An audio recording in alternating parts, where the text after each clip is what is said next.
Hey, new place. Roommates kicked me out. Again.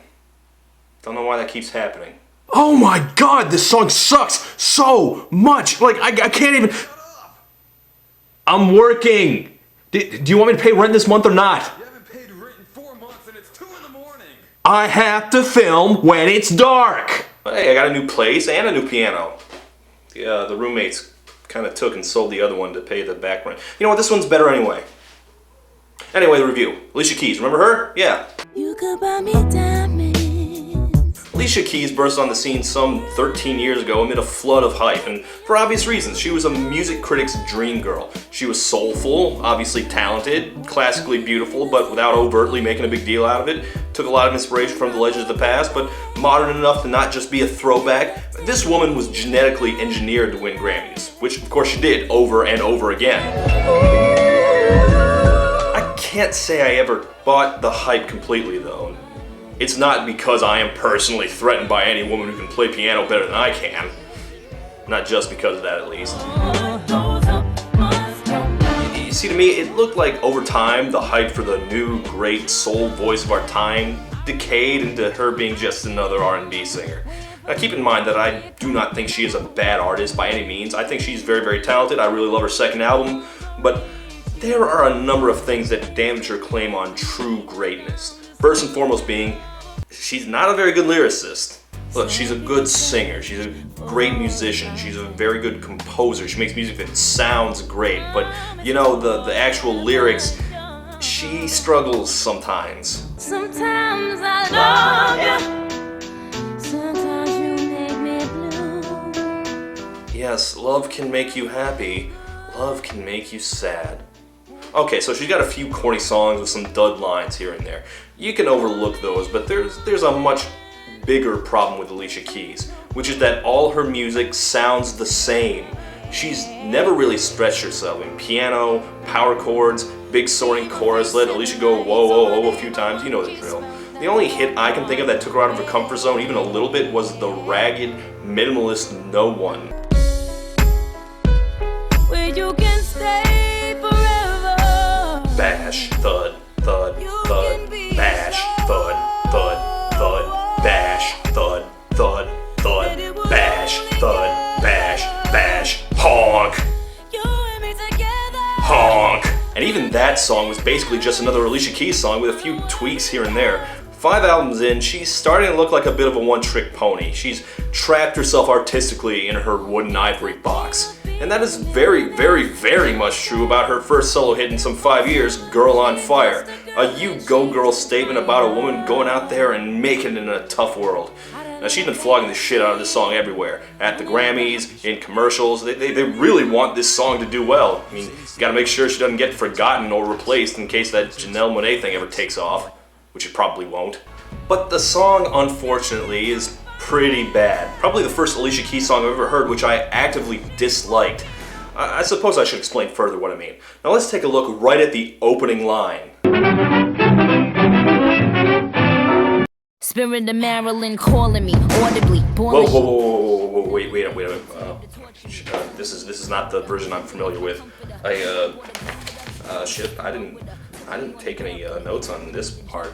Yeah, they clearly just jammed in an awkward appearance by another artist at the last second. And man, you can tell how quickly they were trying to rush this out. That chroma key background preset you see is the only thing happening in her part of the video.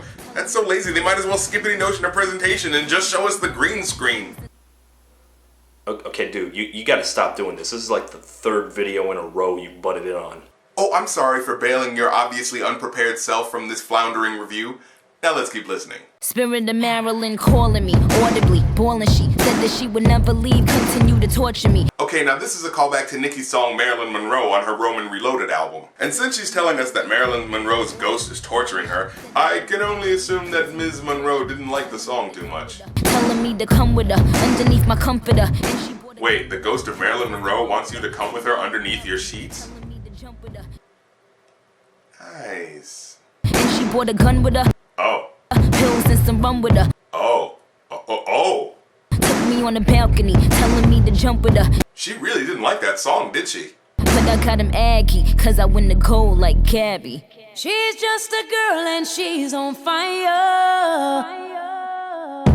Hotter than a fantasy. Wait, that's it? Wow, that was a clumsy transition. Yeah, I mean, the song just stopped.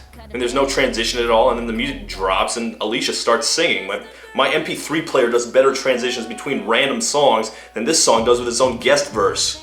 I mean, dude, when Old Dirty Bastard featured on a Mariah Carey song flows more naturally than your feature does, West Coast, are you in the house? Japan, are you in the house? I think you need to work on the song a little bit. But anyway, before I was so rudely interrupted, we were actually talking about an Alicia Keys song. So let's actually look at that. She's just a girl and she's on fire. Hotter than a fantasy. Only like a highway. She's living in a world and it's on fire. Filled with catastrophe. Okay, so she's on fire, and that's good. And the world is on fire, and that's bad. Filled with catastrophe, but she knows she can fly away. So she's on fire, and she's flying away from the fire. Was she the one that set the fire? Is she fleeing the scene of the crime? Oh, she got both feet on the ground, and she's burning it down. She's burning what down? The ground? Or her feet? This girl is on fire. This girl is on fire. Yeah, she's on fire. You kind of let off with that. No need to repeat yourself. This girl is on fire. Yep, still on fire. You know, you could maybe expand on that thought a little. You know, like how this girl is on fire, why this girl is on fire, maybe. No? Because at this point, they may as well just rename the song Girl Doing Stuff. This girl is doing things. This girl is doing stuff. Okay, she's on fire. The world's on fire. Looks like a girl, but she's a flame. She is fire. She's a flame on fire. This fire is on fire. Cause they can see the flame that's in her eyes. Her eyes are on fire. Girl is on fire. Everything is on fire. Fire, fire, and fire. Man on fire. Light my fire. Fire down below. I am the god of hellfire, and I bring you Fire, fire, fire.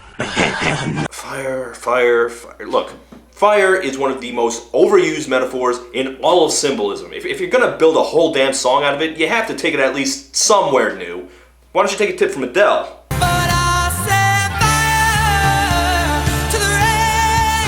At least she mixed it up by combining her overused metaphors. She's walking on fire. I give this song points for not rhyming fire with desire, but I'm not sure the girl she's singing about even has desires. We got our feet on the ground and we're burning it down. Oh, it's we now. Alicia Keys is on fire too. We meaning all of femaledom, right? Like all girls are on fire. Seriously, you couldn't think of a single place to take the girl on fire metaphor, so you just added more girls on fire. I haven't had to deal with this many girls on fire since I accidentally set the Okay, hold on. Is anyone else saying this? What the hell was that? Well, a girl who's on fire helps the medicine go down. Medicine go down. She's walking on. Oh, this video is, this is bad.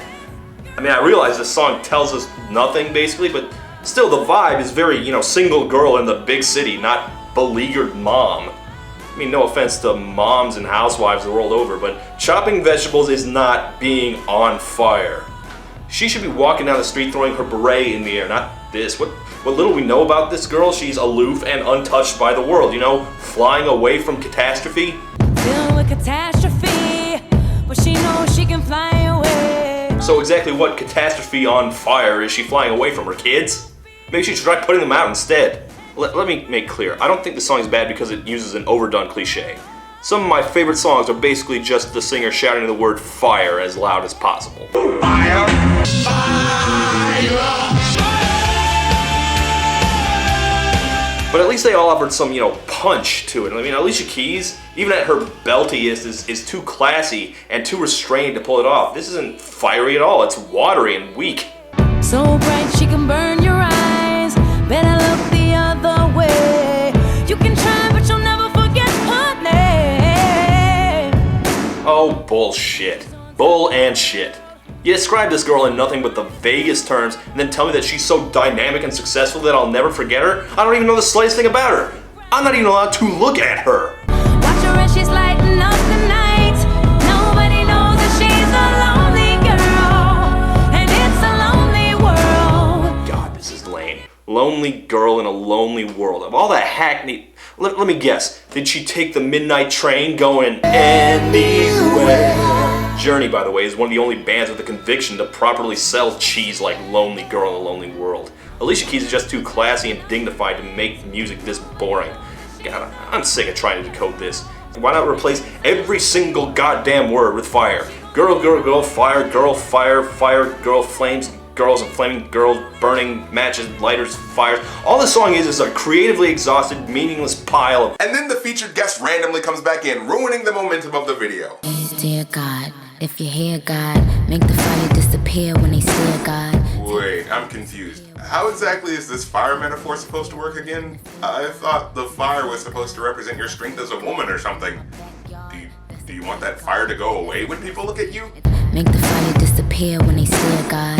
Take away my fear when they interfere God. You know, I shouldn't actually detract from what she's doing here. I think she's showing a vulnerability that you rarely see in rap songs. And do you fear God? Cause I fear God. And in my backyard, that's a deer God. And that's a horse ranch.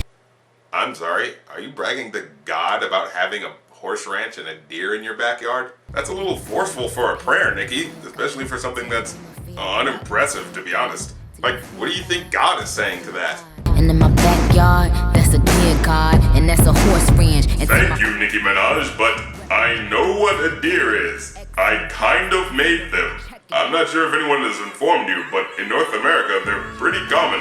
Wait a minute, why am I even listening to this? I didn't even bother to get a good green screen effect. You done? Yes, I am. None of Nicki's verses have anything to do with anything.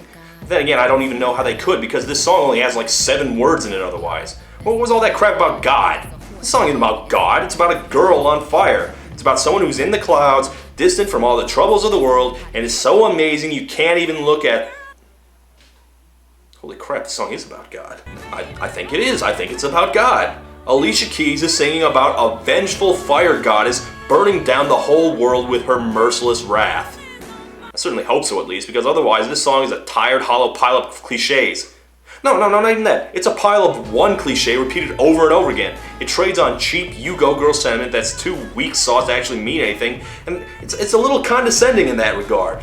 Obviously, no one's gonna write boy on fire. No one congratulates guys for basically doing whatever. I mean, she didn't even come up with the phrase girl on fire. Yeah, I'm sure it's just a coincidence that the name of her song is also the nickname of Katniss, the main character of The Hunger Games. Just a complete coincidence. She'd written this song 10 years ago. It'd be called Boy Who Lived. This girl is on fire. How is she on fire? Maybe this girl is an assassin, working hard and making it in the professional contract killing industry. And she's trying to make it in a lonely world, which is lonely because of all the people she's killed. You can make it be whatever you want. Maybe she's a senator, maybe she's a nun, maybe she's a businesswoman, or maybe she's a stripper, maybe she's a recording artist chasing another hit long after her creative energy ran out. Maybe she's a housewife of all freaking things. That girl on fire can be whoever you want her to be. Maybe that girl is borderline copyright infringement. Whatever. This boy is bored. I'm Todd in the shadows and I'm out. She's just a girl, but she's on fire.